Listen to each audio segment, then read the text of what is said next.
এই দেখেন যে তালুকা এটা। আর এখানে অবশ্যই ইঞ্জিন ব্রেক দিয়ে নামবেন, কারণ সবাই বাইকে, অনেকের এইসব বাইকের প্রবলেম আছে বা ডাউন হিলে প্রবলেম আছে। আর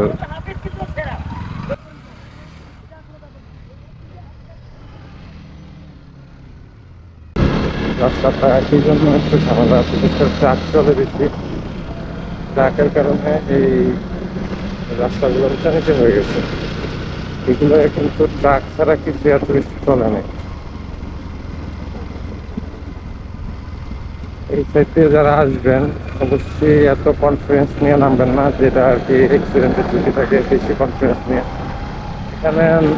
কারণ রাস্তার ভিতরে আপনার পিচ বলা আছে, আর আপনার একটু রিস্ক আছে, চাকা স্পিড করতে পারে, আর কিছুই না।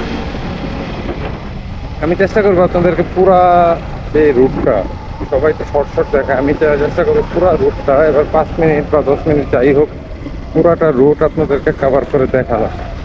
3 কিলো রাস্তা পুরোটা, তাই কষ্ট করে একটু ভিডিও পুরোটা দেখবেন, তাহলে আপনি, আমি কোনো কাট করতে চাই, আমি কাট করবো না মেনলি। যদি কোনো রকম মানে রেস্ট্রিকশন মূলক কোনো কথা না বলে থাকি, তাহলে আমি কোনো কাট করবো না, যতটুকু ছাড়া। I tried so hard and got so far. In the end,